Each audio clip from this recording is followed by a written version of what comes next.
주민이 만들고 주민이 듣는 서대문 공동체 라디오 마이 FM 91.3. 8개 주제의 다양한 프로그램이 여러분을 찾아갑니다. 우리 동네에 다양한 이야기가 있는 서대문 이모저모. 음악으로 마음을 나누는 뮤직 안테나. 젊은 감성 뿜뿜 어텐션 나우. 삶의 쉼표 하나 힐링 충전소.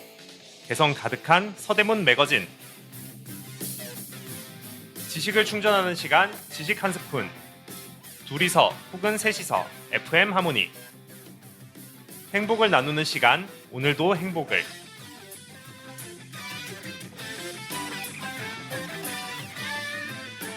올드 앤 뉴 수다와 정보.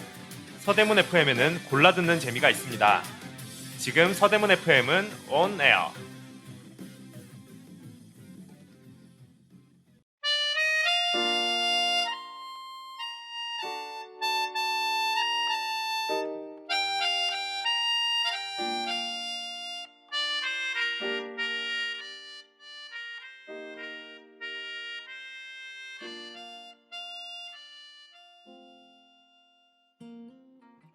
네, 서대문 역사기행 한국 여자축구 이야기를 하고 있는데요.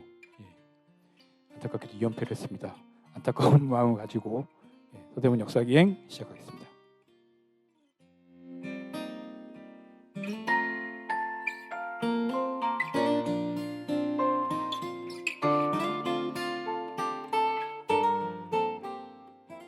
네, 서대문 역사기행의 황환입니다. 네, 안녕하세요. 박정수입니다. 네, 한국 축구 여자축구가 네, 기대를 많이 하는 대회라고 말씀드렸었는데 네. 뭐 제 책임은 아닙니다만 그 말씀이 무색하게 2연패를 이보다 이제 관건이 될 거라고 생각했던 콜롬비아전에서 좀 무력하게 졌고, 그렇죠. 어제 경기죠. 네, 그 모로코전에서 모로코전은 모로코가 70위대거든요, 랭킹이. 저희가 17위고. 그러니까요. 네, 근데 또 졌죠. 댓글에서 뭐 모로코한테도 주면 어떡하냐 뭐 이런 얘기 나왔는데 근데 뭐 축구는 원래 네, 축구는 뭐 그럴 수 있으니까요. 그게 랭킹대로 되고 강팀이 항상 약팀을 이기면은 뭐 사실은 그런 거잖아요. 뭐 그 승률이 그렇게 나올 수가 없죠. 네. 공은 주구단 이제- 얘기를 할 수 뭐 그렇게 괜히 나오는 것도 아니고. 근데 이제 경기력이 생각보다 그렇죠. 잘 안 나와서 그러니까. 네, 저희가 그 지난주에 말씀드렸지만 작년도 아시안컵에서 2위까지 했단 말이에요. 아시아에 이제 여자 축구 강팀들이 많은데 그래서 사실은 기대를 모았던 건데 이번에는 뭐 좀 마지막 경기가 또 독일전이라 상당히 어려울 것 같아요. 독일이 사실은 그 최강국들 중에 하나인데 독일이 또 2차전에서 콜롬비아한테 역전패를 했거든요. 그래서 독일도 잘못하면 어찌 될지 모르는 상황이라 3차전을 열심히 할 것 같습니다. 네. 뭐 예. 네. 축구 얘기는 여기까지 네, 하고 이따가 이제, 다시 네, 할 이따 수 다시 하면서 있으니까요. 하는 거고 이제 우리가 이제 오늘 3부 시간에서는 한국 여자축구 탄생 이거에 이제 서대문고 학교들이 어떤 역할을 했는지 이야기를 할 거고요. 잠시 전화 말씀 듣고요. 1부 오래전 이날 시간으로 돌아오겠습니다. 서대문의 다양한 이야기를 담았습니다. 우리 아이가 잠든 사이 이심전심의 톡톡톡. 크리스마커를 하세요. 들리는 연구 보이는 세상까지. 서대문 매거진엔 수다, 교양, 재미있는 연구까지 골라 듣는 재미가 있습니다.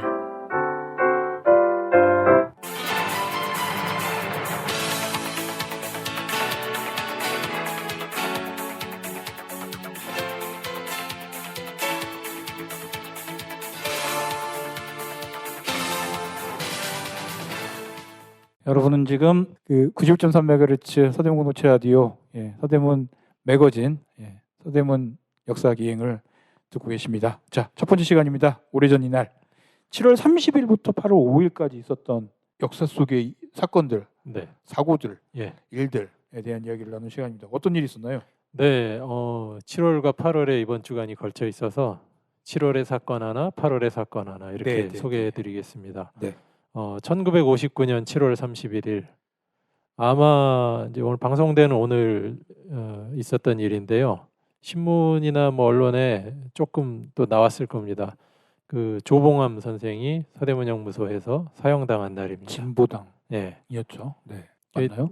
맞죠? 그렇죠. 예. 예, 그러니까 그 이 사건 물론 이제 조봉암 선생 이야기는 사실은 뭐 지난번에 우리 했던 권오설 선생 얘기만큼이나 이제 길게 다뤄볼 만한 이야기라 여기서는 이제 사형과 관련한 간단한 내용만 언급하겠는데요. 일단 이 사건을 역사적으로는 지금 정적을 제거하기 위해서 그렇죠. 보안법을 가지고 사법살인을 한 사건으로 이제 정리가 되죠. 네, 그렇죠. 예, 이승만 정부 때 일어난 일인데 나중에 김대중이라는 인물을 대상으로 또 이런 비슷한 일이 재현이 되기도 합니다. 네, 그렇죠. 예, 예. 예. 그리고 이제 특별히 좀 의미가 있는 거는 한국 진보정당의 초기 싹을 제거해 버렸던 사건이죠. 예, 맞아요. 예. 예. 그 이후로 뭐 거의 뭐 민주노동당 거의 시절까지 그렇죠. 예. 민주노당이 2002년 뭐 이때 만들어졌으니까 거의 뭐 한 40년 40여 년 네. 넘는 세월 동안에. 예. 예.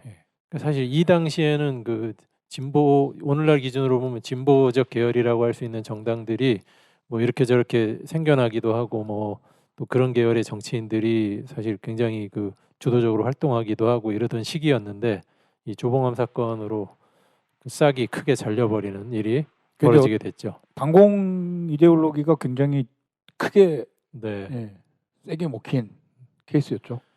그렇습니다. 그러니까 사실은 이제 이때 그 조봉암 선생 돌아가시기 3년 전에 대선이 있었어요. 네, 1956년에. 뭐 이러니까는 이제 정적 얘기 듣는 정적 제거 네. 얘기 듣는 거예요. 이제 그 대선이 사실은 원래 그 헌법상으로는 이승만 대통령이 출마를 못하는 대선인데 그 54년에 유명한 4.4.5를 네. 통해서 이제 출마 제약을 없애버렸죠. 그리고 이제 영구 집권을 하는 이제 그 목적으로 56년 대선에 출마했는데 그때 이제 강력한 경쟁자였던 이제 신익희 선생이 도중에 서거하고 그렇죠. 네, 그래서 이제 이승만과 조봉암 양자 대결이 됐는데 조봉암 선생이 사실은 30% 물론 이제 전체 표 비중으로 보면 이승만의 한 절반 수준이지만 상당히 많은 수 득표를 하는 바람에 이제 사실은 최대 정적으로 떠올랐고 그러고 이제 조봉암 선생이 진보당을 창당을 하게 되는데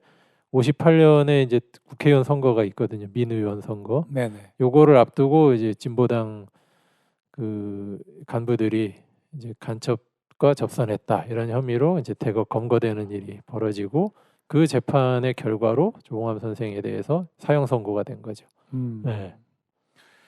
예, 뭐 참 속상한 일들이에요, 사실은요. 네. 뭐 사실 이제 이 과정에서 또 검찰이 이제 그러니까요. 예. 그 이데올로기부터 해가지고 뭐 하여튼 그런 거 생각해보니까 또 이게 이승만 대통령이 4.4.5 했던 거 생각하니까 이 양반이 참 국부라고 말하기도 애매하고 대통령 그렇게 3번 할 자격이 없었네요, 사실은 보니까. 그렇죠. 몇 번씩 할 자격이 없었네요. 예, 예. 그러니까 그때까지가 사실은 뭐 굳이 봐주자면 그때까지가 끝이었어야 되는데. 그렇죠. 54년에 이미 4.4.5이면 사실상 실패이기 때문에 거기서 이제 정당성은 없어져 버린 건데 네. 거기서 어거지로 이제 4.4.5으로 해서 들어갔고 그다음에 대통령을 계속 하겠다고 이렇게 돼서 결국은 자기도 60년도에 이제 1년이 이후네요, 정말.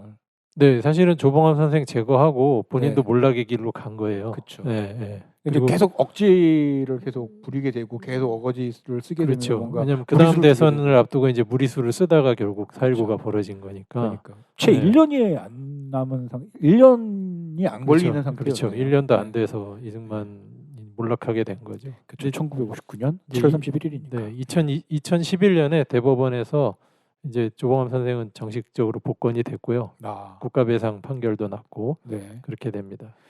예, 1959년 조봉암 선생님께서 서대문 형무소에서 사용한 네, 거죠. 네, 그렇죠. 그래서 저희가 다루고 있는 것이고요. 예. 자, 두 번째 이야기는 어떤 게 있나요? 1921년 일제시대 이야기입니다. 21년 8월 2일 미동초등학교 예전에 개교한 날짜 한번 말씀드린 적이 있었는데 이 지역에서는 이제 제일 오래된 학교인 셈이죠. 미동초등학교 건물에 불이 나서 학교 건물이 다 타는 일이 발생했습니다. 네. 그 당시 이제 그 목조 건물이었을 것이고요. 그렇죠. 당시 이제 8월 3일자 나온 이제 동아일보 기사를 보니까 2일 이제 하오 4시 반에 뭐 이런 미동 공립보통학교에서 당시의 이름이죠. 네. 불이 나서 160간의 학교 집은 순식간에 전소되고 뭐 이렇게 이제 기사가 나와요. 그리고 기사를 제가 일부분을 읽어드리면 이 급보를 듣고 남산경, 남대문, 황금경, 경성부, 의용대 등 네 소방대가 출동하고 서대문서에서는 50여 명의 경관까지 출동되어 진화에 노력하였으나 결국 때가 늦어서 할 일 없이 전소함을 면치 못하였다. 그런 거 생각하면 8월 2일이면은 이게 지금 한국 같은 경우는 굉장히 습도가 높은 날씨인데 네, 아무리 목조 건물에도 이렇게 홀라당 다 전소가 이제- 됐다는 건 조금 이상하긴 하네요. 네, 사실은 이 방화 원인을 그때 찾았는데 그 결국은 규명을 못했어요. 불이 처음 난 것이 이제 화장실 이제 당시 표현으로 변소에서 났다. 이렇게 돼서 아마도 지나가는 사람이 담뱃불을 거기다 던져 넣은 것이 불이 붙은 게 아닌가 이렇게 이제 추측을 하는 거고요. 네. 그때 이제 이후에 후속 보도도 계속 있어요. 근데 이제 건물이 다 탔으니 학생들이 이제 어떻게 하느냐 이 문제가 있잖아요. 그러네요. 근데 이제 그때가 8월 2일이다 보니 기사에 이제 지금은 다행히 서중 휴가 이제 여름 네, 여름 방학. 방학이라는 거죠. 얼마 아니하면 다시 축의 상학을 시작할 터, 그러니까 가을 개학을 하겠다는 거죠. 그래서 이제 학생 수용 공간이 문제가 되고 신축을 바로 하더라도 어차피 2학기 중에 뭐 다 못 지을 건 그쵸, 시간이 뭐 걸리니까 마찬가지니. 그거. 예, 네. 그러니까 그래서 이제 당시에 그 인근에 신축 중이던 정동 보통학교 정동이면은 바로 길 건너죠. 그렇죠, 길 건너 있죠. 보통학교 강당 당시 용어로 우천 체조장이라고 합니다. 네.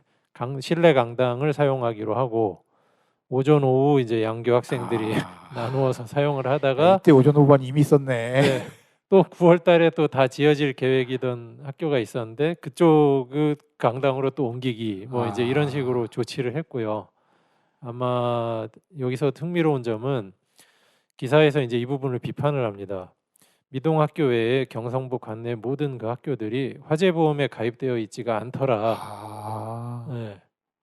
그 당시도 그게 있었나 봐요. 그렇죠. 화재보험이. 네. 화재보험에 가입되어 있지 않다 보니 이 미동초등학교 이제 화재로 그 재산 손실액 추정되는 게 한 3만 원 당시 금액으로 된다고 그랬거든요. 그러니까 네. 뭐 3만 원이면 3만 원, 10만 원이면 10만 원 어차피 이거 다 예산으로 짓는 건데 이게 불 나버리면 그 돈 그냥 홀랑 날려버리는 그러니까요. 꼴밖에는 계속 못 당한다. 왜 화재보험 가입을 안 하냐 이런 비판 기사도 당시에 나왔습니다. 미성초등학교 전소 1921년도 8월 2일 날 있었던 사건이고요. 두 개 정리를 해드리면 1959년도 서대문 형무소에서 7월 30일에 조봉원 선생이 사형을 당했고요.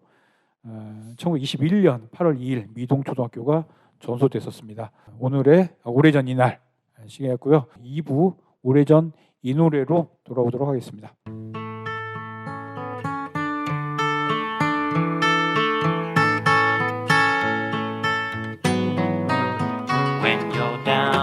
네, 오래전 이 노래 시간입니다. 다시 한번 설명을 드리면 저희가 방송이 있는 주간에 빌보드 혹은 가요톱10에서 꽤 유의미한 성적을 냈었던 노래들을 소개해드리고 그 노래에 대한 이야기를 잠시 나눈 시간입니다. 이번 주는 노래 제목이 You've Got a Friend라는 노래고요.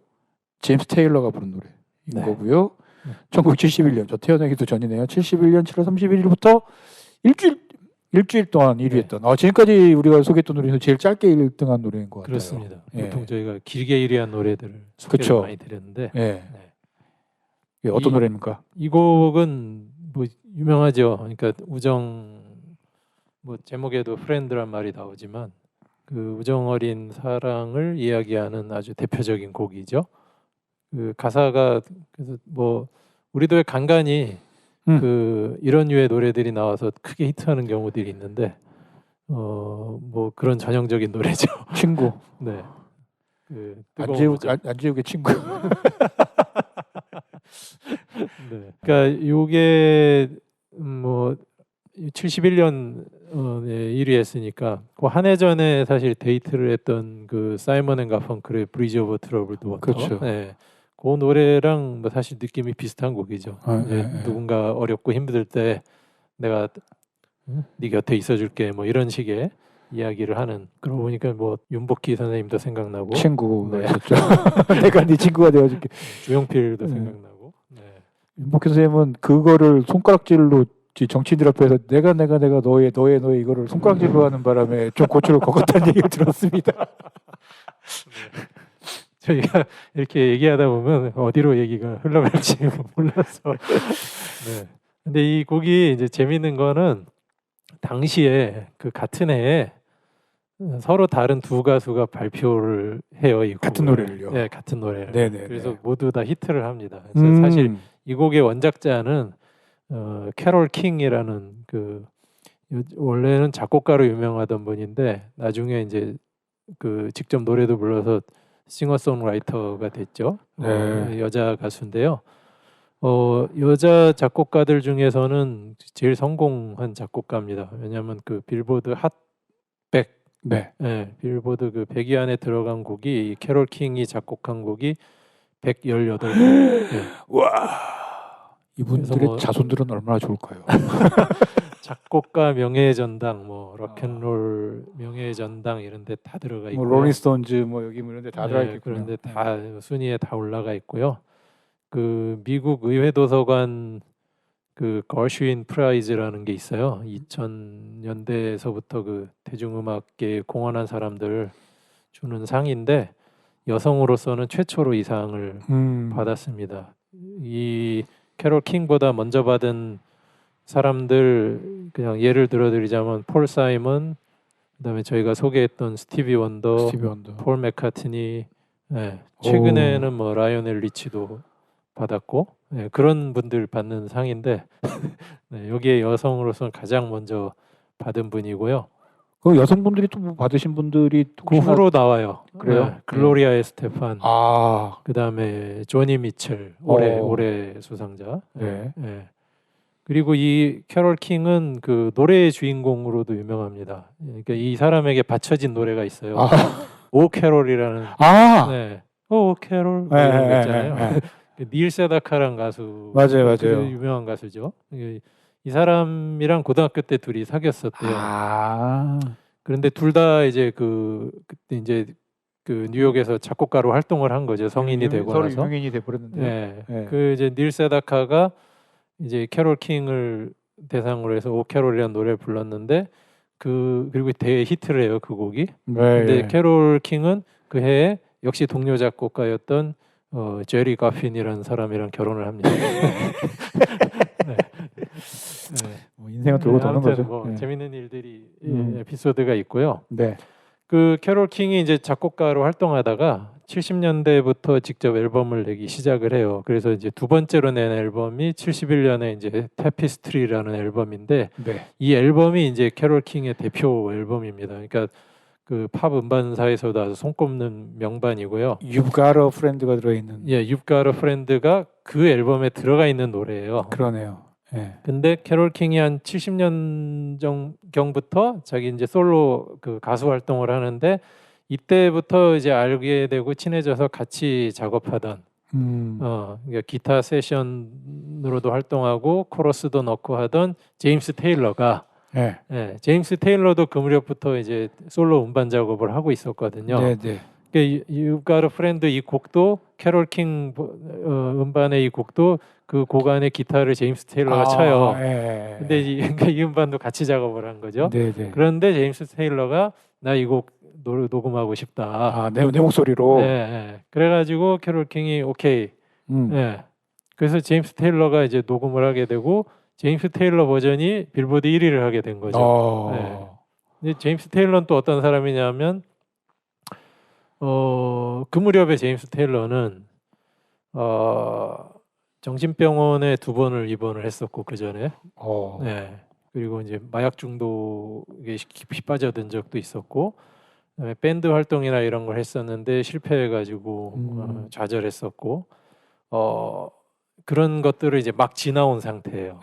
이제 제임스 테일러는 굉장히 유복한 가정에서 자라는데 어머니가 성악가고 아버지가 의사였다 나중에 의대 교수, 그 노스캐롤라이나 대학의 의대 교수였다 나중에 의대 학장까지 하게 된 분인데 그런데 굉장히 우울한 성장기를 그 이제 음악 같은 거 어릴 때부터 했고 그 소위 그 아이비리그 목표로 다니는 왜 프레피 스쿨 있잖아요. 네네네. 죽은 시인의 사회 네, 영화 같은 데 맞아요. 나오는 그런 학교를 들어갔는데 결국 거기서 이제 적응을 못하고 정신병원에 거의 9개월인가 9달을 입원을 하고 그러고는 이제 뉴욕으로 가서 밴드 활동하는데 이제 다 실패하고 마약 중독에 빠지고 목이 상해갖고 성대 수술도 하고 막 이런 과정들을 거치고 있던 시절이에요. 근데 이제 그 무렵에 또 캐롤 킹을 만나서 이 사람도 어떻게 보면 이제 재기할 계기가 된 거고 요 You've Got a Friend 녹음하기 전에 조금 이제 알려져요. 히트를 다른 앨범으로 이제 치면서 Fire and Rain이라는 노래가 있는데 이게 이제 여기 이제 본인이 어릴 적 친구인데 그 무렵에 자살한 친구가 있거든요. 그 친구 이야기와 그다음에 자기가 그 실패와 마약 중독으로부터 벗어나려고 사투를 벌였던 그런 심정을 그려낸 그 노래로 이제 좀 히트를 치고 주목을 받은 다음에 새로운 또 앨범을 준비하면서 이 캐롤 킹이 만든 You've Got a Friend 이걸 녹음을 하게 된 거죠. 네. 이 노래가 1위를 하고 이제 이듬해 초에 그래미상 시상식에서 이 노래가 제임스 테일러한테도 상을 안겨다주고 캐롤 킹한테도 상을 안겨다주고 어떻게 주는 거예요? 그러니까 제임스 테일러는 베스트 팝 보컬, 남자 부문 상을 받고 캐롤 킹은 이 노래의 작곡가로서 작곡가 올해의 노래 송 오브 더 이어 그러니까 이걸 받게 되고 참고로 이 캐롤 킹의 타페스트리 앨범이 그의 그래미상 주요 부문을 싹쓸이합니다. 앨범이 앨범 오브 더 이어 송 오브 더 이어, 앨범 오브 더 이어 그 다음에 거기에도 수록된 It's Too Late이라는 노래가 있거든요. 네, It's Too Late. 그거는 레코드 오브 더 이어. 그 다음에 타페스트리라는 노래가 또 있어요. 그 타이틀곡이죠. 타페스트리는 또 베스트 팝 보컬 여성. 그러니까 캐롤 킹 노래가 그의 그래미를 거의 뭐 다 그냥 끝냈군요. 그냥 싹쓸이한 거고. 이 앨범이 15주간 연속 1위. 그리고 빌보드 앨범 200 차트에 무려 318주간 있었답니다. 318주면 6년. 6년. 심지어 이 앨범에 대한 헌정 앨범이 3번이 나오는데 이 앨범에 수록된 곡을 다른 사람들이 불러서 이 앨범 타이틀을 계속 리메이크하고 이제 제일 유명한 게 1995년에 나온 타피스트리 리비지티드라는 헌정 앨범이 제일 유명하고요. 거기에 참여한 아티스트들 이름을 불러드리겠습니다. 로드 스튜어트, 에이미 그란트, 리처드 막스, 아레사 프랭클린, 비지스, 올 포 원, 셀린 디온. 뭐 엄청나군요. 정말 이 대단한 앨범이라서 사실 제임스 테일러 버전만 소개해드리기는 좀 미안하고.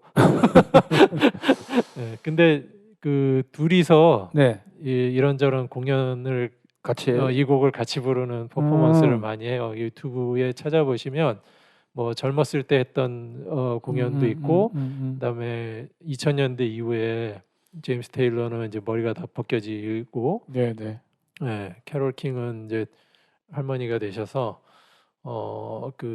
이렇게 공연하는 장면들이 많이 있습니다. 한번 찾아보시면 재밌을 거예요. 그리고 저희는 뭔지 엄격하게 몰라도 그런 어떤 감동 어린 느낌을 받으실 수 있을 거예요. 저희는 엄격하게 지금 7월 요 주에 1등한 거를 들어야 되기 때문에 딱 한 주에만 1등을 했기 때문에 그걸 못 들어드립니다. 다른 노래는. 그렇습니다. 그러면은 우리 약간 제임스 테일러가 부른 You've Got a Friend 들어볼까요? 그러면요. 1971년 7월 31일 날 1주 동안 1위를 했었고요. 놀라운 동시에 서로 다른 두 가수가 발표를 해서 히트 쳤고 그해 그래미까지 모두 휩쓸었던 음악들이었습니다. 제임스 테일러가 부른 You've Got a Friend 듣고 3부 오늘의 서획기행 한국 여자축구 탄생에 대한 이야기 나눠보도록 하겠습니다.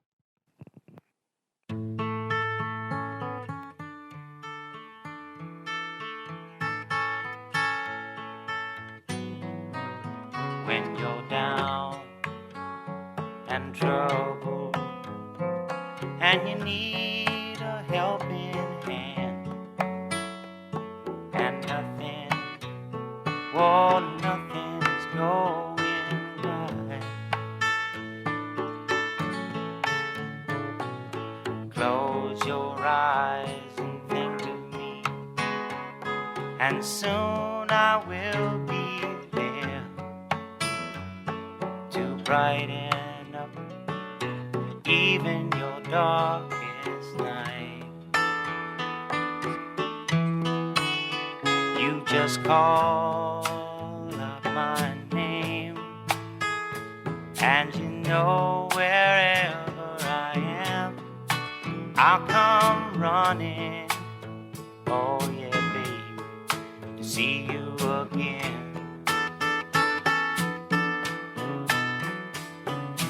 Winter, spring, summer, or fall, now all you got to do is call, and I'll be there, yeah, yeah, yeah. You've got a friend.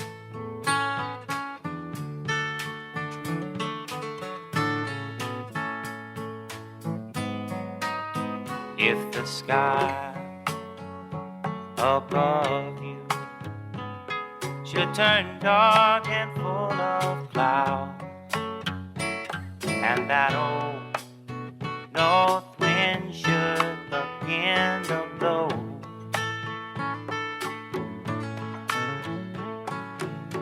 keep your head together and call my name out loud now. Soon I'll be knocking upon your door. You just call up my name, and you know wherever I am, I'll come running. Oh yes, I will see you again. Winter, spring, summer, or fall, yeah. All you got to do is call, and I'll be there, yeah, yeah, yeah. Hey, ain't it good to know that you've got a friend? People can be so cold, they'll hurt you and desert you. Well, they'll take your soul if you let them. Oh yeah, but don't you let them. You just call out my name, and you know wherever I am, I'll come running to see you again. Oh babe, don't you know about winter, spring, summer, or fall? Hey, now all you've got to do is call. Lord, I'll be there, yes I will. You've got a friend. You've got a friend, yeah. Ain't it good to know you've got a friend? Ain't it good to know you've got a friend?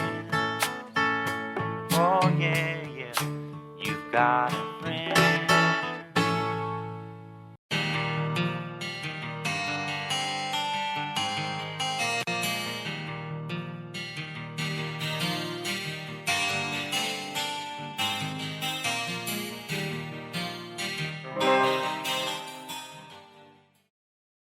네, 여러분 지금 서대문 공동체 라디오 91.3 마이 FM 서대문 공동체 라디오 서대문 매거진의 서대문 역사기행을 듣고 계십니다. 3부 예, 오늘의 서역기행 시간입니다. 컨디션이 많이 달라졌어요, 진짜로. 예. 자, 지난 시간에는 거의 지금 생방하는 우리 지난 시간에는 이게 한국 여자축구 탄생 중앙여고 네, 이야기를 하고 서울여상, 그렇죠. 경성여상 그러니까 당시 이름으로는 중앙여중과 경성여상. 이야기를 네, 했었죠. 한국 여자 축구 시작에 한 4-5개 학교들이 있는데 그 중에 무려 2학교가 서울에 4개, 네, 또 네. 대구에 하나 뭐 대구에 이랬는데 하나. 네. 그중에 2개가 서대문고 학교였다. 네. 그래서 여자 축구와 서대문은 매우 밀접한 관계가 있다.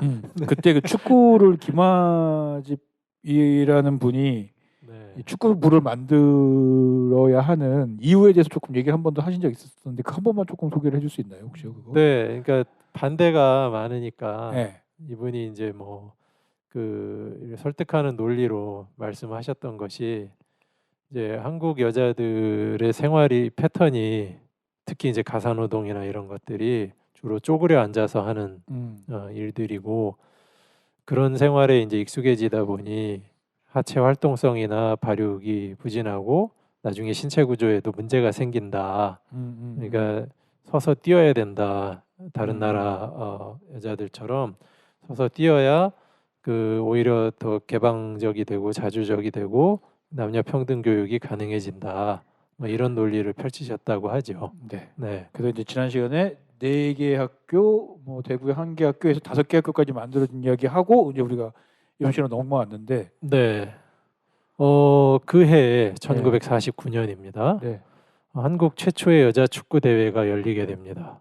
네. 아마 이제 김아집 선생님이 축구협회에 이제 그 당시에도 임원이셨는지 모르겠는데 축구협회와 이제 관계가 많은 분이라 이분이 어찌어찌해서 이제 이 좀 분위기를 주도하신 것 같아요. 대한축구협회 그렇죠. 거죠? 예. 그리고 이제 그 당시에 체육신문사라고 하는 이제 신문사에서 이제 주최를 하는 걸로 해가지고 이제 체육신문사의 또 그 당시 사장은 김은배라는 분인데 이분이 일제시대 때 손기정 선수가 출전하기 전 대회죠. 1932년 LA 올림픽에 마라톤 대표로 출전했던 분이에요. 그래요? 그 당시 6위를 그러니까 마라톤은 잘했었나? 마라톤은 쭉 잘해왔던 거죠. 네네. 그 당시도 그 다른 일본 선수들보다 더 높았답니다, 순위가. 그러니까 올림픽 나가서 6위면 사실 네. 컨디션이 문제예요. 그러니까 그러던 분인데 이 김아집 선생님하고 이제 의기투합이 돼가지고 1949년 6월 28일에 동대문에 있던 서울운동장, 네. 지금 이제 DDP 자리에 있었죠. 네네. 네. 거기에서 전국 여자 체육대회가 열리는데 거기에 다른 종목과 함께 축구도 이제 들어가서 열리게 되는 거예요. 근데 왜인지 모르겠는데 제가 여러 기사도 찾아본 결과 이 처음에 만들어진 5개 학교가 다 출전한 것 같지는 않고 3개 학교만 출전을 한 것 같아요. 네. 중앙여중하고 네. 명성여중 그리고 무학여중 이 3팀이 출전을 한 것 같아요. 그 당시 이제 신문 기사 동아일보 보도에는 이 땅 최초의 여자 축구 이렇게 이제 제목이 나왔고요. 되게 뭔가 멋있다. 그 세 학교다 보니까 네. 한 팀 부전승. 그 부전승의 우는 명성여중이 명성여중이 그 차지했고 이렇게 되면 되게 궁금해요. 누가 우승을 했는지도 되게 궁금해요. 첫 경기가 중앙여중과 무학여중의 경기였다고 해요. 네. 그런데 이제 정규 시간 무승부가 나서 네. 연장전을 2번 치르고 추첨을 통해서 서대문 중앙여중은 떨어지고 없었나요 그때요? 네, 승부차기는 나중에 생겼죠. 그렇군요. 승부차기 제도 자체가 추첨을 통해서 무학여중이 올라갑니다. 그리고 이제 결국 그 무학여중이 명성여중도 꺾고 우승을 하게 돼요. 사실 그 당시 최강자였군요, 무학여중이. 네. 그래서 사실 최초 여자 축구대회 우승팀은 무학여중입니다. 근데 그 당시 28일 날 대회가 열렸는데 네. 이틀 전인 6월 26일 날 어떤 분이 돌아가셔요. 어떤 분이? 서대문 경교장에서. 김구 선생이. 맞네요. 네, 이틀 전에 돌아가시거든요. 네네. 그래서 그 우승컵 이름이 고 김구 선생배. 진짜? 네. 그렇게 기록이 돼 있더라고요. 근데 이제 최초의 축구 시합이다 보니 네.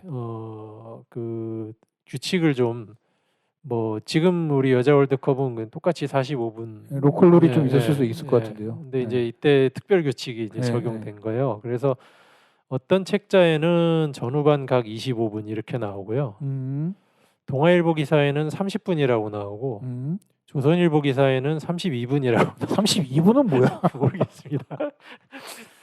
정확히 모르겠어요. 그래서 32분은 뭔지 모르겠네. 그리고 그때 경기 진행 후 8분이 지나면 2분간 휴식이 뭐 가능한 룰이 있었다 그러고 교체가 농구 룰을 처럼. 좀 적용해서 예, 자유롭게 뭐 들고 예. 나고가 할 수 있었는 것 같아요. 네. 그리고 공이 지금 그 골 때리는 그녀들에도 제가 그 비슷한 규칙이 적용되는 걸로 알고 있는데 얼굴이나 가슴 배 쪽으로 날아올 때 이렇게 두 손을 막아도 되나? 모아서 예, 팔로 막을 수 있는 예, 그런 규칙이 그 적용이 됐다는 규칙은 거고. 굉장히 오래된 규칙이군요, 그게. 네, 네. 그 공도 조금 작은 공을 썼다고 합니다. 그 당시 화제도 많이 됐는데 또 사실 그 축구가 그 묘하게도 다른 종목과 다르게 사실 남녀 간의 그 뭐랄까요? 경기력. 예, 경기력 격차가 굉장히 크고 그 실제로 그러니까 사실 축구의 인기라는 건 축구에 투사된 아주 극단적인 그 남성성이 확 그 깔려 있는 그런 인기에 가까운 거죠. 그렇죠. 예, 거기에 더해서 생각해보면. 국가주의 혹은 민족주의가 네, 얹혀지면서 그거가 또, 굉장히 예. 이제 전투적으로 나오는. 그러다 보니까 이제 축구가 사실 남성의 경기인 셈이에요. 사실은 우리의 이해 속에서는. 그렇죠. 예, 그래서 다른 종목 하는 것보다 에이 저게 뭐야 이런 그 소리도 많이 들었답니다. 그 당시에. 요즘에도 그렇습니다. 예, 사실은. 예, 사실은 요즘도 마찬가지죠. 예, 예. 예, 그런 한계 그런 지금 문제는 사실은 1949년이나 지금이나 마찬가지라고 보여지고 네. 아무튼 그때 이렇게 좀 그래도 이렇게 계기를 마련했다는 판단하에 이거는 잘 안 알려진 얘기 같은데 네. 그해 가을에 아예 전국 여자 축구 대회를 개최하자 이런 시도를 했던 것 같아요. 네. 뭐 약간 지금 있는 대통비 대회 막 이런 것처럼 고등학교 네. 대회들. 예. 기사를 보니까 대한 여자 축구 협회 창립 축하 제1회 전국 여자 축구 대회를 이제 개최할 예정이다. 그래서 원래 계획은 10월 29, 30 양일간 서울운동장에서 개최할 예정이고 뭐 참가 신청은 24일까지입니다. 뭐 이렇게 나왔었는데 예. 여의치가 않았나 봐요. 이게 대한여자축구협회는 만드는데 대회를 못한 건가요? 아니면은 대한여자축구협회를 못 만들어서 대회가 안 된 그걸 건가요? 계기로 만들려고 했었는지 잘 모르겠어요. 이게 기사에만 나오기 때문에. 그렇죠. 그런데 10월에 개최할 예정이라던 이 대회가 11월 기사에 또 등장합니다. 네, 11월 10일과 10일 또 개최할 예정이다. 근데 결과에 대한 기사가 없어요. 그래서 개최가 실제로 됐는지 안 됐는지도 모르겠습니다. 그러니까 기사에서는 되게 이렇게 붐업을 시키려고 노력을 많이 해요. 기사에 이런 표현을 합니다. 춘기 대회보다 춘기 대회가 이제 6월 그 6월 대회를 대회. 말하는 거죠. 상황을 얘기하고 있다 한다 이렇게. 근데 아마 잘 안 되지 않았나 이런 생각이 들어요. 그리고 그 이듬해 전쟁이 전쟁이 나잖아요. 나죠. 그렇죠. 그래서 이게 사실 흐지부지 됩니다. 흐지부지 되고 한국 여자 축구 국가대표팀이 네. 생기는 게 공식적으로 지금 기록으로는 1990년으로 돼 있습니다. 90년에 그 베이징 아시안 게임 네, 네. 그때 이 종목으로 채택이 됐거든요. 그러니까 정식 중국이 종목으로. 이제 네. 축구가 강했기 때문에 그렇죠. 그러니까 그걸 앞두고 급조가 된 거예요. 그래서 이제 첫 경기를 뭐 일본이랑 해봤다는데 이 기록이 뭐 1대 15였다는 기록, 개박살났다는 1대 기억이 나는 것 13이라는 같아요. 기록 뭐 네. 있고 아시아 경기 대회 나가서 그래도 어떻게 1승을 했더라고요. 1승 4패 2득점 37점. 요게 이제 첫 우리 여자 축구 대표팀의 국제 대회 기록이고요. 네, 네. 이것도 사실은 90년 가을에 대회 끝나니까 또 슬그머니 해체. 유야무야 됐었고 네. 91년에 이제 초중고 대학 팀들이 이렇게 좀 많이 생겨나요. 물론 90년 5월에 두 대학 이화여대와 인천전문대가 축구팀을 만들긴 합니다. 근데 91년에 이제 초중고 대학 팀들이 더 생겨나면서 국내 대회가 시작되고 지금 우리 세미 프로라고 해야 될까, 실업 실업이라고 리그라고 해야 될까. 될까, 네. 이제 WK 리그가 있어요. 그렇죠. 예, 요게 2009년에 출범하고요.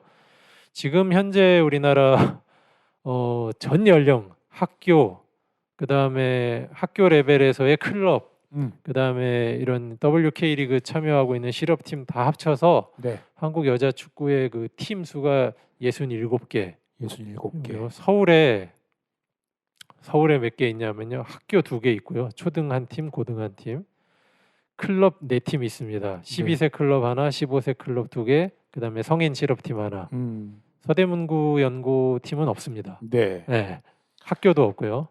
이게 전국적으로 등록 선수가 67개면은 뭐 한 700명, 아니다. 700, 한 1000명 대회? 1,500명이랍니다. 아. 올해 5월 기준으로. 네. 오히려 우리 그 지난 시간에 소개해드렸던 소위 그 황금 세대 네. 청소년 축구에서 좋은 성과를 거뒀던 그 직후인 2010년대 초중반에 비해서도 오히려 지금 인원이 줄었다고 그래요. 네, 그런 상황이고 아무튼 뭐 우리 지금 월드컵에서도 기대보다는 조금 네. 결과가 그래서 아쉽긴 한데 뭐 아무튼 마지막 경기까지 잘해 주시길 바라고. 이게 독일이라서 원래 우리 또 독일한테 강하니까 그 독일에게는 전통적으로 우리가 강했죠. 약간 독일 엿먹이는 거 좋아하는 네. 나라인 것 그리고 같으니까 요거는 정말 특기할 만한 상황이라고 저는 생각하는데 월드컵에서만 우리가 독일을 2번 만났나요? 3번 만났습니다. 네, 맞아요. 월드컵에서만 3번 만났어요. 94년에 조별리그에서 그쵸. 만나고 2002년에 4강전에서 만나고 물론 지금 다 남자팀 이야기입니다만 네, 네. 그다음에 2018년에 또 조별리그에서 네. 만났죠. 그런데 우리가 사실 한 번 이기고 2번 지거든요. 월드컵에서만. 그쵸. 네, 맞아요. 물론 친선전 때 우리가 한 번 이긴 것도 있습니다. 예. 한 번 이기고 2번 지는데 지는 것도 굉장히 아깝게 졌고요. 맞아요. 예, 독일 팀을 굉장히 몰아붙이면서 맞아요. 아깝게 졌었고 그 2018 중에 년도에. 조별리그에서 상대한 그 2번이 1994년과 2018년 그 2번 그 시점에서 독일 대표팀이 세계 랭킹 1위였습니다. 맞아요. 예. 그래서 그- 2018년도에서 한국 때는 떨어지는 그때는 바람에 아예 이겨버렸죠 우리가. 그러니까. 예, 이겨버렸고 94년에는 전반에 3골 먹고 대패하는가 했으나 따라잡았어요. 뭐. 후반에 네. 따라잡으면서 그때 그 경기 열렸던 것이 델라스. 맞아요. 델라스예요. 델라스를 굉장히 더웠다고 하죠. 경기장 네. 안에 온도가 뭐 50도까지 뭐 갔다 이런 얘기가 있을 정도로 그 당시 독일 선수들이 그 무더위에 헉헉대고 있을 때 우리가 후반에 따라잡아서 거의 동점까지 갈 수도 있는 그런 거의 한 분위기였죠. 5분 10분 있었으면 동점됐을 겁니다. 네, 주화 시간만 네. 요즘처럼 네, 줬으면 맞아요. 요즘처럼 줬으면 실제로 따라잡았을 수도 있는 그런 경기를 했고 제가 개인적으로 독일 대표팀에 관심이 많기 때문에 그렇죠. 제가 기억하는 몇 가지 에피소드는 네. 독일에 상당히 그 당시 유망했던 나중에 바이에른 뮌헨의 그 전설적인 선수가 되는 슈테판 에펜베르크 선수가 햄베르크. 그때 이제 신예 시절에 그 경기에 출전했다가 후반전 경기력이 너무 저조하니까 경기 끝나고 관중들이 야유를 하거든요. 거기에다 관중석을 향해서 이제 손으로 욕을 날려가지고 그 후로 독일 대표팀에 못 들어옵니다. 펜베르크는 참 그런 네. 게 성깔이 네, 있었죠. 성질 머리 때문에. 그놈의 성질 머리. 근데 그 계기를 마련한 경기가 한국 경기였고요. 네. 진짜 그놈의 성질 머리만 좀 구했으면 진짜 국가대표 네. 많이 쳤을 텐데 펜베르크는. 근데 뭐 물론 이제 유럽의 여름이 한국처럼 그렇게 무덥지는 않기 때문에 전통적으로 그 더위가 한국 선수들에게 조금은 더 이로운 상황이 됐을 수는 있지만 그렇죠. 그런데 사실 우리가 그 일정이 그 당시 그 전 경기 볼리비아랑 경기를 보스턴에서 하고 네네. 3일 만인가 그 경기를 델라스까지 가서 치른 거예요. 그렇죠.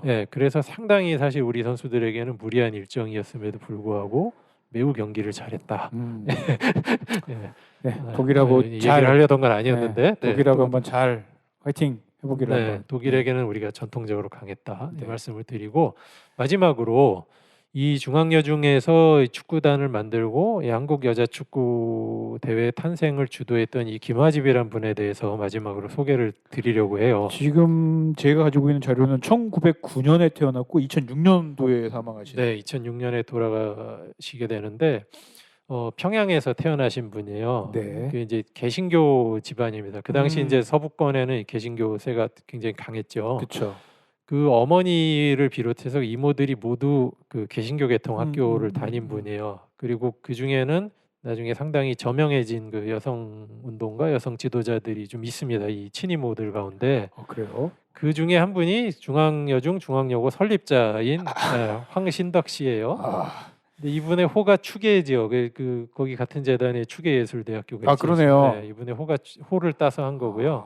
아. 황신덕 씨는 독립운동도 이제 젊었을 때 관여를 하다가 나중에 이제 일제 말기에 많은 교육운동가들이 그랬던 것처럼 변절을 하네. 예. 그 친일 행적을 이제 가지게 되죠. 학생들도 근로정신대에 막 가라고 보내고 그랬던 분이에요. 그리고 끝까지 이제 변절하지 않고 독립운동가로 남아서 나중에 그 국가유공자가 되기도 한 독립운동가 황애덕, 이분도 이분의 이모예요. 네. 그러니까 이제 이모네 학교에 가서 선생님을 한 거죠. 그래서 축구단도 만들 수 있었구만. 네.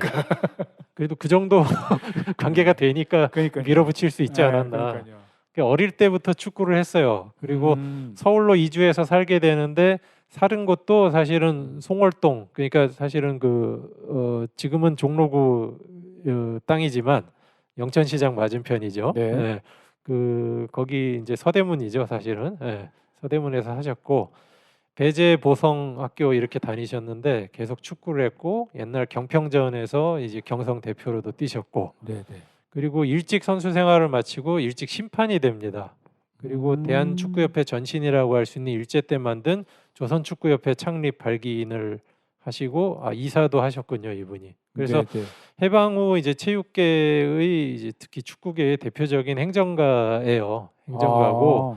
네, 어머니 외가 쪽으로 이제 일찍 신학문 배우고 기독교 계통이고 이런 배경이 있다 보니까 영어를 일찍 배워서 네. 영어를 잘하셨답니다. 그래서 1951년에 우리나라 최초로 국제 심판이 7분이 탄생하는데 그 중에 한 분이라고 하고 계속 이제 학교에서 일을 해요. 이 중앙여중뿐만 아니라 네. 막 일제 때는 소학교에서도 일을 하기도 했고 나중에는 이제 대학에 가서 축구 감독도 하고 교수도 하시고 중앙여고에서는 자료를 보니까 1941년부터 50년까지 담당 과목은 영어라고 나와 있는데 그렇죠.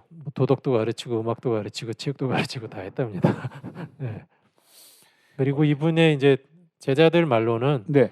제자들이 사정이 딱하면 당신 집에서 먹이고 재우고 등록금도 대주고 없으면 빌려다 가서라도 대주고 뭐 이랬다고 그래요. 그러니까 상당히 그런 면에서는 좀 헌신적인 분이었던 것 같고 사실은 네. 이분이 그 1949년에 중앙여중 팀을 만들고 대회를 만든 거 말고도 네. 아까 공식적으로 한국 여자 축구 대표팀 창단이 1990년이라고 말씀드렸는데 사실은 1985년에 한번 만들어지는 일이 있거든요. 예. 네, 근데 이제 축구협회에서는 시도를 한 거. 아니요, 실제로 만들었어요. 만들었어요? 네, 네. 축구협회에서는 이거를 이제 공식적으로 여자 축구팀 그 시작 기록을 90년으로 쓰고는 있는데 오피셜로 안 보는군요. 85년도 네. 이 초창기의 여자 축구 대표팀을 이분이 만들고 감독을 했었어요. 사실은. 네. 그 당시에 축구협회 임원이었는데 이분이 강력히 건의해가지고 여자 대표팀을 만들기 위해서 1985년 3월에 이 모집 기사를 냅니다. 그래서 이제 피파에서 세계 여성 그 월드컵도 하려고 한다 뭐 이제 그런 얘기가 그때부터 있었는가 봐요. 그래서 여자 축구 대표팀을 만들기 위해서 공개 모집한다. 그리고 이제 한 20명 정도로 구성할 거고 축구협회에서 유급으로. 네, 그러니까 뭐 월급을 줄 수 있는 다른 팀이 있는 게 아니니까. 그러니까. 네, 유급으로 관리를 하고 당시 이제 자격이 18세에서 23세 여성 중에 각종 운동 선수로 활동한 경험이 있는 사람. 그치. 네. 그래서 당시에 월급을 20만 원씩 줬대요. 많은 돈이 아니었. 85년? 아니구나. 적지 않은 돈이었네요. 아주 적은 돈은 아니죠. 네, 적지 않은 돈. 네. 그리고 실제로 핸드볼, 태권도, 유도, 육상, 배구 이런 걸 하던 분들이 왔다고 합니다. 20명을 모집하려고 했는데 거의 100명 가까이 지원했대요. 어. 그리고 이 김아집 선생님이 감독을 맡았습니다. 네. 그래서 그 당시 기사들을 보면 그런 기사들이 쭉 나와요. 이게 그래도 이슈가 됐던 거라. 네네네. 예, 축구협회 뭐 여자 축구 대표 감독을 맡은 77세 김화집 옹 뭐 이렇게 나오고 오. 매일 12시에 축구협회로 모여서 강의를 하고 그다음에 4시부터 효창 운동장에 가서 조사고. 예, 남자 선수 경기를 관전하고 5시부터 훈련하고 뭐 이런 식으로 네. 예, 그렇게 이제 했는데 대표팀만 있는 거잖아요. 그렇죠. 네. 그러다 없는 거니까. 네. 그러다 보니까 훈련 파트너가 계속 안 나오고 아. 네. 네. 그러네요. 네. 그리고 다른 이제 기업들이나 뭐 이런 데서 팀을 만들어 줘야 되는데 그러니까. 그게 안 된 거예요. 그러니까 이게 그 뭐라 그럴까 이렇게 임시로 축구협회에서 월급을 주면서 유진할 수 있는데 이 선수들을 일상적으로 계속 이렇게 운동을 하게 할 수 있는 운영할 수가 없는 거죠. 그러니까 인프라가 있어야 무한정 계속 되는데. 예산을 투입할 수만은 없으니까. 그쵸. 사실상 또 그때 축구협회가 지금처럼 부자가 아니었으니까요. 또 그렇죠, 그렇죠. 네, 네. 월드컵이 나기 전이었으니까. 네. 그래서 사실은 1987년 초에 해산됩니다. 아, 2월달 기사에 여자 축구단이 해체됐다. 1년 이상을 끌긴 했네요. 네, 20여 명이 졸지에 실업자가 되었다. 그러니까 협회에서는 이게 연간 한 5천만 원 정도 결국 들어가는 거였다고 하는데, 그러니까 뭐한 85년 초에 모집했으니까 한 1억 정도 쓴 거겠죠. 한 그러겠죠. 2년 정도 유지를 한 거라고 치면. 그렇죠. 근데 이제 계획 단계부터 이건 잘못된 일이고 전망도 없이 연간 5천만 원씩 투자할 수는 없다. 이제 이렇게 협회에서 정리를 하고 좀 김아집 선생도 그 대목에서 좀 쓸쓸히 퇴장하신 게 아닌가 이런 생각이 들고요. 그러다가 이제 90년에 한 거예요. 90년에 한 거고 우리가 2002년 월드컵을 개최하고 이제 성공적으로 대회를 치른 것을 계기로 한국 축구 명예의 전당이란 거를 만들어서 2005년에 최초로 7사람을 거기 헌액을 합니다. 네네. 재밌는 건 그때 이후로는 또 안 하고 있어요. 네. 희한한데. 네. 그때 이벤트성으로 했다는 느낌을 지울 수가 없죠. 참고로 일본은 굉장히 많은 사람이 명예의 전당에 들어가 있습니다. 네. 우리나라도 많이 보내려면 보낼 수 있을 것 같은데. 보낼 수 있죠. 네. 네. 그래서 그 당시 7분 중에 선수 부문에 네. 김용식, 그러니까 네. 이분 이제 한국 축구의 뭐 아버지 같은 분이죠. 네. 네. 그리고 홍덕영 전 선수가 유명한 건 1954년 스위스 월드컵 우리가 처음 나가서 네.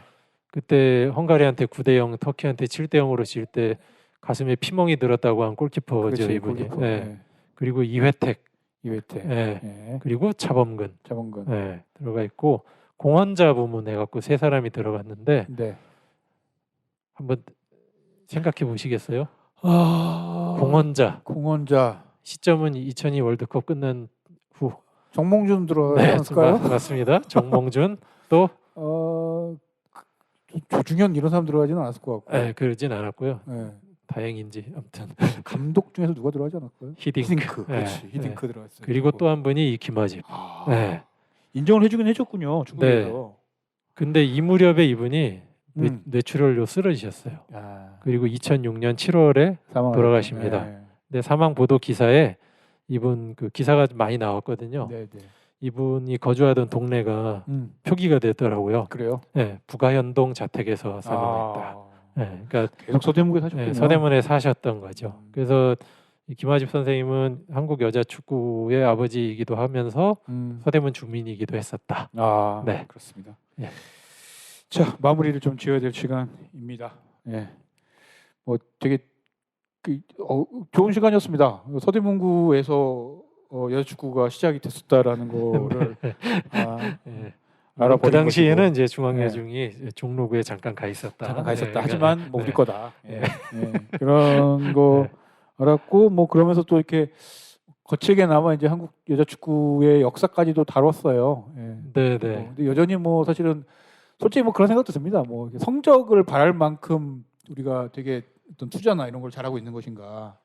네, 사실은 그렇죠. 그러니까 아까도 말씀드렸듯이 팀의 수나 네. 선수들의 수나 이런 것들을 생각하면 사실은 피파 랭킹 17위 뭐 아시아에서 몇 손가락 안에 들고 하는 거가 기적이죠. 네. 그게 이제 뭐 네. 우리 뭐 국가적이나 기업적으로 해서 투자에 의한 것이 아니라 오로지 그 선수들의 능력으로 보여주는 것이었기 때문에 사실은 네, 그걸 가지고 우리가 좀 뭐 못한다고 뭐라기도 뭐하고. 그리고 사실 그 지난 주에도 말씀드렸는데 그 소위 황금 세대 선수들이 지금도 많이 있다고 말씀드렸었잖아요. 그렇죠. 사실 그게 어떻게 보면 믿을 수 있는 지점이기도 하지만 사실 우려되는 지점이기도 했던 건데 요번에 이제 두 경기를 제가 봤을 때는 그 우려가 현실로 나타난 것 같아요. 체력적으로 많이 그러니까 힘든. 스피드가 우리가 경기를 운영하는 스피드가 상당히 떨어져 있고 그러다 보니까 이제 특히 여자 축구는 아직까지는 그 신체 조건이 굉장히 절대적인 비중을 차지하거든요. 네. 키와 높이. 네.